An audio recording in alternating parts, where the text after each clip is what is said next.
Ha riaperto l'incrocio di via Gozzi a Padova, ora si può nuovamente svoltare verso l'ospedale venendo da via Trieste, uno dei punti più critici dei lavori per la realizzazione della seconda linea del tram, quella che collegherà Voltabarozzo alla stazione dei treni. Era forse l'intervento più delicato per quanto riguarda il SIR 3, è stato fatto appunto da fine luglio ad adesso, siamo riusciti correndo a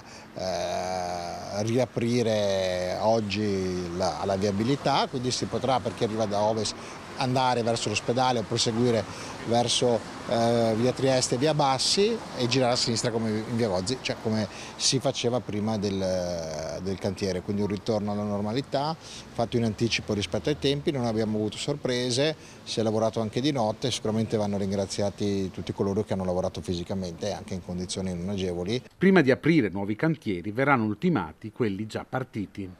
Fino a metà settembre lavoreremo sui cantieri già aperti, cercando di concludere soprattutto quelli più complicati, come via Sografi, l'incrocio, la rotonda di via della Pace. Da settembre-ottobre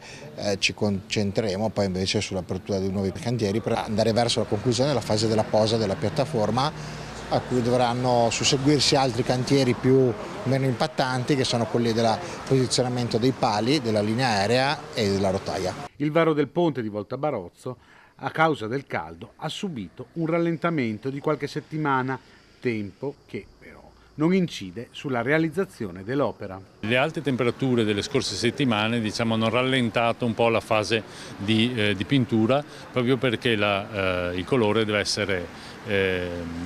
posato sull'opera con una determinata temperatura esterna, con una determinata umidità. Quindi siccome queste sono fasi altamente controllate, questa fase qui è stata un po' rallentata proprio dalle alte temperature che sono state, ma diciamo che non è nel percorso critico questo elemento.